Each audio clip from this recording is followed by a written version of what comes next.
संज्ञा किसे कहते हैं, ठीक है। यहाँ पर देखिए, यहाँ पर लिखा है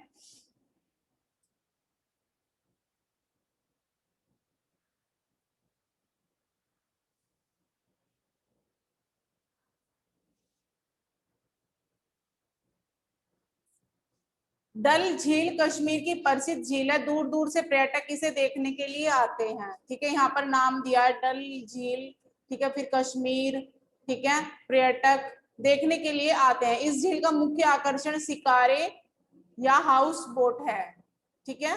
सैलानी हाउस बोट में रहकर वह शिकारों से घूमकर झील की अनूठी सुंदरता का आनंद लेते हैं। झील में खिले कमल, पानी में बहती हुई कुमुदनी, शिकारे पर सजी हुई दुकानें, सामने दिखाई देती पहाड़ियां आदि दृश्य सैलानियों का मन मोह लेते हैं। डल झील में पर्यटन के साथ साथ मछली पकड़ने का कार्य भी होता है। इस गद्यांश में जो हमने अभी ऊपर पढ़ा है, इसमें क्या दिया है, प्राणी का नाम, वस्तु का नाम, स्थान का नाम और भाव का नाम, इन सब के नाम आए हैं। तो इनको कौन कौन से हैं, जैसे यहाँ पर मैंने डल झील, कश्मीर, पर्यटक, सैलानी, हाउस बोट, है ना, कमल, पानी, ये सब जो नाम आए हैं, मोह, है ना, ये सब जो नाम आए हैं, कुमुदनी, ये सब हमारे जो नाम है, भाव के नाम हो, चाहे स्थान का नाम हो, चाहे किसी का भी नाम हो, उसको हम संज्ञा कहते हैं, ठीक है।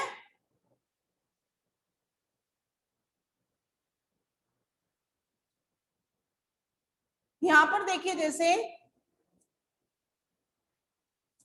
बाबा एक सच्चे समाज सेवी थे। उन्होंने अपनी पत्नी साधना आमटे के साथ मिलकर कुष्ठ रोगियों को निस्वार्थ सेवा की। उन्होंने न केवल उनके इलाज के लिए चंद्रपुर महाराष्ट्र में आनंद वन आश्रम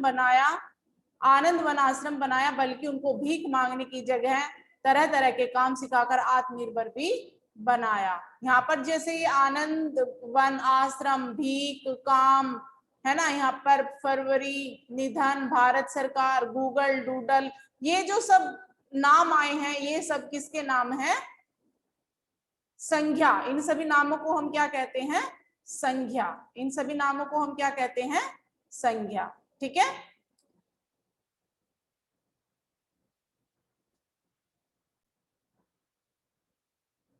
ठीक है, यहाँ पर फिर गद्यांश में रंगीन शब्द नाम है। इन नामों में व्यक्ति, वस्तु, स्थान के साथ भावों के नाम भी दिए गए हैं।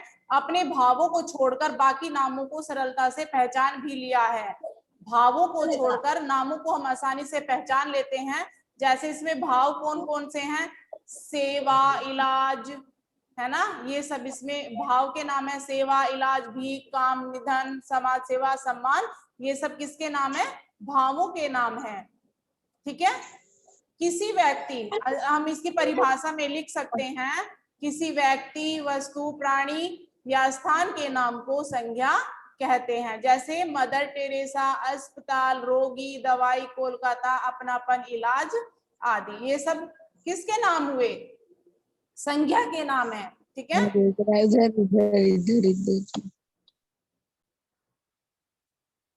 संज्ञा के भेद, अब देखो यहाँ पर एक, यहाँ पर देखो एक सूत्र भी दिया गया है, यहाँ पर व्यक्ति, व्या से व्यक्ति, वा से वस्तु, प्रा से प्राणी, सा से स्थान, भा से भाव और नाम। ये एक सूत्र बनाया गया है जिससे आप इनका जो है याद रख सकते हैं, ठीक है। संज्ञा के मुख्यतः 3 भेद होते हैं, जो प्रमुख होते हैं, मुख्य होते हैं, वो 3 भेद होते हैं, व्यक्तिवाचक संज्ञा, जातिवाचक संज्ञा और भाववाचक संज्ञा, ठीक है। सबसे पहले अब हम पढ़ेंगे व्यक्तिवाचक संज्ञा क्या होती है। यहाँ पर एक कोलाज दिया है, उसमें नाम देखिए, जैसे यहाँ पर रामायण है और यहाँ पर विराट कोहली है, यहाँ पर जो है यहाँ पर साइना का फोटो लगा है। तो यहाँ पर जो ये नाम दिए गए हैं, और ये नाम क्या है, यहाँ पर देखिए नाम विशेष है, जो यहाँ पर कोलाज में दिए गए हैं नाम, ये सभी नाम विशेष हैं, ठीक है। इन विशेष नामों को ही व्यक्तिवाचक संज्ञा कहा जाता है। जो विशेष नाम होते हैं उनको ही हम व्यक्तिवाचक संज्ञा कहते हैं। जो गिनती में भी एक होते हैं उनको हम व्यक्तिवाचक संज्ञा कहते हैं, ठीक है। किसी विशेष वस्तु, व्यक्ति या स्थान के नाम को व्यक्तिवाचक संज्ञा कहते हैं, जैसे विराट कोहली, साइना नेहवाल, रामायण, बुर्ज खलीफा, हिमालय, गोवा आदि। ठीक है। व्यक्तिवाचक संज्ञा में विशेष का अर्थ क्या है? यहाँ विशेष का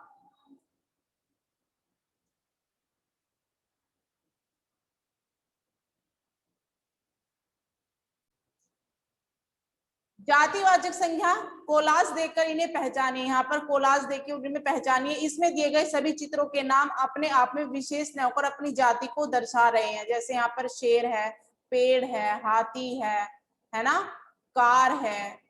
तो यहाँ पर ये सब किसको दर्शा रहे हैं? अपनी जाति को दर्शा रहे हैं। ठीक है।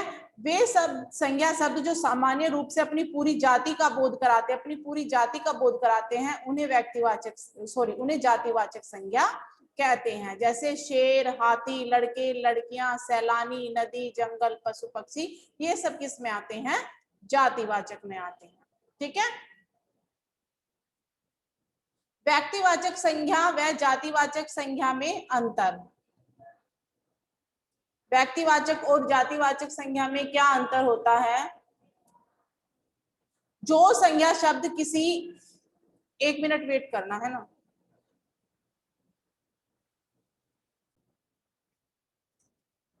व्यक्तिवाचक संज्ञा और जातिवाचक संज्ञा में क्या अंतर है? जो संज्ञा शब्द किसी विशेष व्यक्ति, वस्तु या स्थान के नाम का बोध कराते हैं, उन्हें व्यक्तिवाचक संज्ञा कहते हैं। ठीक है। जो मैंने अभी पहले भी बताया, जो विशेष व्यक्ति का, वस्तु का, स्थान का बोध कराते हैं, उन्हें हम व्यक्तिवाचक संज्ञा कहते हैं।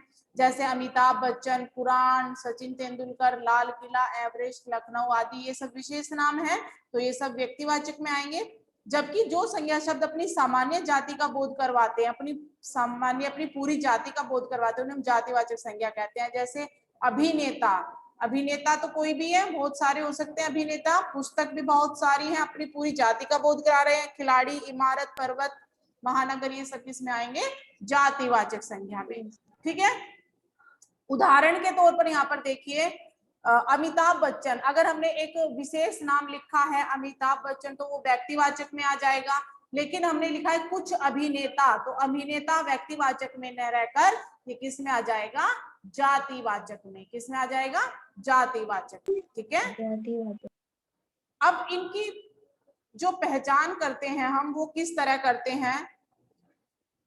जातिवाचक, इनकी पहचान कैसे करते हैं? जातिवाचक की पहचान ये होती है कि हम इनके वचन बदल सकते हैं, इनको हम बहुवचन में लिख सकते हैं, जबकि व्यक्तिवाचक संज्ञा शब्दों को हम बहुवचन नहीं लिख सकते हैं। ठीक है। इनकी पहचान यही होती है जातिवाचक की, जिसका भी हम बहुवचन बदल ले वह जातिवाचक में होता है। ठीक है।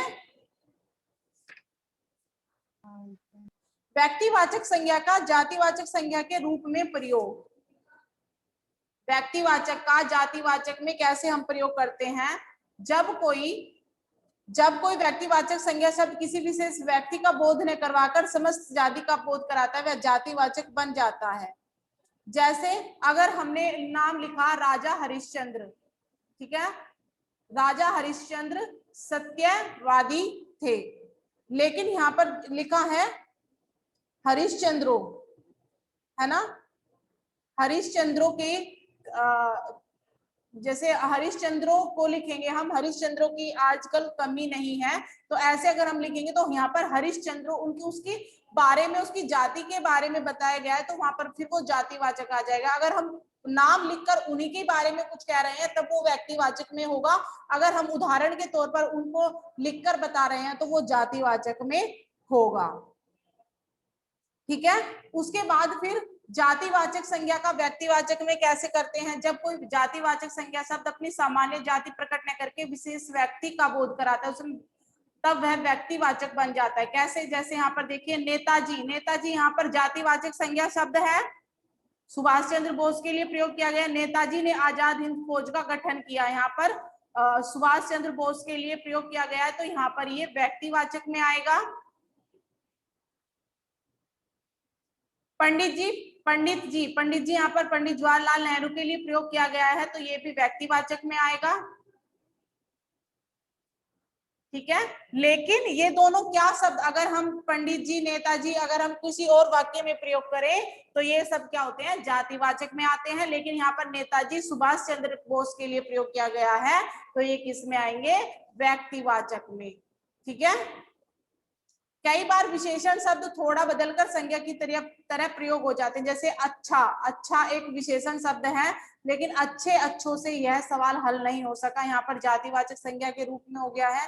छोटे बड़े, छोटों की तो बात छोड़िए, अब तो बड़े बड़े भी हर समय फोन लिए बैठे रहते हैं, इसको जातिवाचक संज्ञा के रूप में। ठीक है। हमारे सैनिकों के अंदर बहादुरी कूट कूट कर भरी है, कुछ आमों में बहुत मिठास होती है, बचपन में खेलना कूदना बहुत जरूरी है। यहाँ पर जो देखिए ये गुलाबी रंग कलर में जो ये शब्द लिखे हैं, ये हमारे भाव को, भाव बता रहे हैं। ठीक है, गुण बता रहे हैं।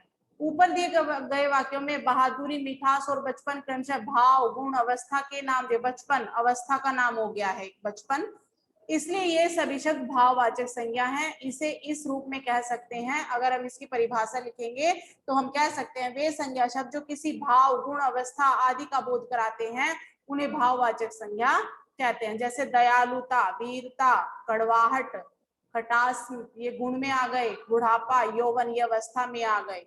ठीक है, तो ये सब कौन से शब्द है, हमारे भाववाचक संज्ञा शब्द है। यहाँ पर कुछ विशेष दिया गया है, जब किसी भाववाचक संज्ञा शब्द को एक वचन से बहुवचन में बदल लेते हैं तब उसका बहुवचन रूप जातिवाचक में बन जाता है। जब हम किसी भाववाचक संज्ञा शब्द को, जैसे ऊंचाई, ऊंचाई यहाँ पर भाववाचक संज्ञा शब्द है, इसका हमने बहुवचन में लिखा ऊंचाइयां, तो ये जातिवाचक बन जाएगा। ये ध्यान रखना, जब हम भाववाचक संज्ञा शब्द का बहुवचन में प्रयोग करते हैं तो वह जातिवाचक बन जाता है। ठीक है, जैसे अच्छाई भाववाचक संज्ञा शब्द है, लेकिन हमने अच्छाइयां लिखा बहुवचन में तो यह जातिवाचक बन गया। ठीक है। भाववाचक संज्ञा शब्द बनाना, प्रेम, घृणा, क्रोध, दया, साहस आदि मूल भाववाचक संज्ञा शब्द हैं, लेकिन अधिकांश भाववाचक संज्ञा शब्द यौगिक होते हैं जिन्हें प्रत्यय जोड़कर बनाया जाता है।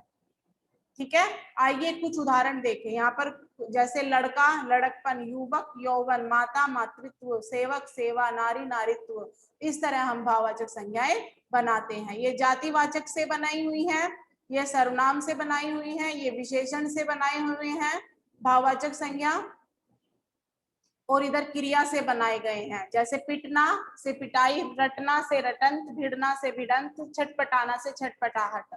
और कुछ अव्यय शब्दों से बनती है, जैसे जल्दी, जल्दबाजी, दूर, दूरी, समीप, सामीप्य, शीघ्र, शीघ्रता, आगे पीछे, आगा पीछा, निकट, निकटता। ये कुछ अव्यय शब्दों से बनाई गई है। ठीक है। कुछ विद्वान अंग्रेजी व्याकरण के समान संज्ञा के दो अन्य भेद समूहवाचक और द्रव्यवाचक संज्ञा भी मानते हैं। आइए इन दोनों भेदों को जानें। समूहवाचक संज्ञा शब्द क्या होते हैं, ये दोनों चित्र समूह का बोध करवा रहे हैं। देखो यहाँ कक्षा है, ठीक है, और यहाँ पर परिवार। ठीक है, ये दोनों चित्र समूह का बोध करा रहे हैं। कक्षा विद्यार्थियों का समूह है और घर परिवार के सभी सदस्यों का। ठीक है, इसलिए ये समूहवाचक संज्ञा शब्द है। इस प्रकार हम कह सकते हैं, अगर हम इसकी परिभाषा लिखेंगे तो हम कह सकते हैं वे संज्ञा शब्द जिनसे समूह का बोध होता है उन्हें समूहवाचक संज्ञा शब्द कहते हैं। जैसे कक्षा, परिवार, भीड़, सेना, झुंड, गिरोह, जुलूस आदि, ये सब किसमें आ जाएंगे, समूहवाचक में।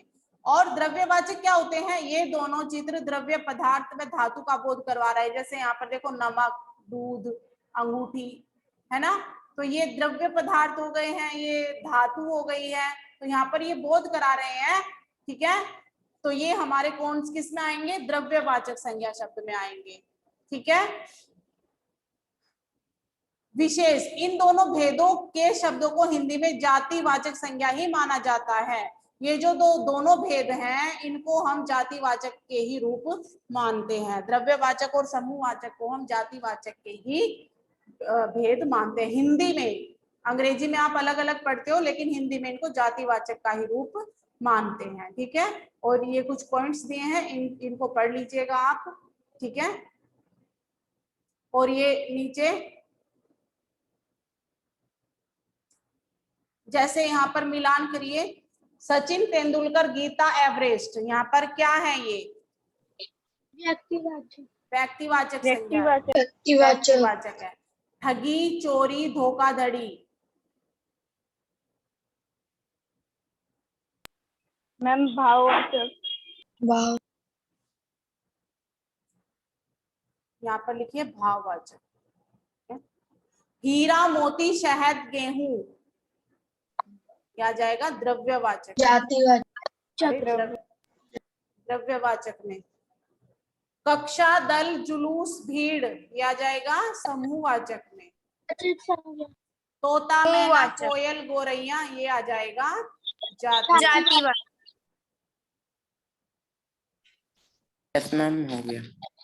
ठीक है, यस मैम, डन। संसार के हर सजीव निर्जीव वस्तु की पहचान किससे होती है? संज्ञा। संज्ञा से। संज्ञा।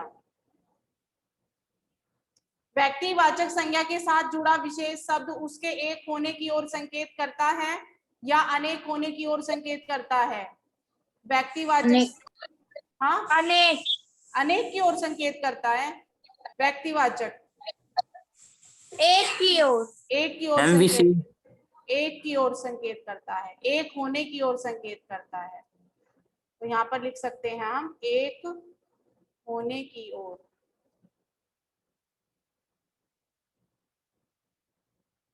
ठीक है, आप अपनी सामान्य जाति का बोध कराने वाले संज्ञा शब्दों को क्या कहते हैं? जातिवाचक। जातिवाचक। ठीक है, यदि संज्ञा के केवल 3 भेद माने जाएं तो कक्षा, सेना, भीड़ आदि शब्द किस भेद के अंतर्गत आएंगे? समूहवाचक और द्रव्य। समूहवाचक और द्रव्य। समूहवाचक और जातिवाचक। जातिवाचक। शिशु से बना शैशव शब्द कौन सी संज्ञा है? शिशु से बना शैशव, भाववाचक। भाववाचक। ठीक है, इस तरह आप अपनी बुक में इसको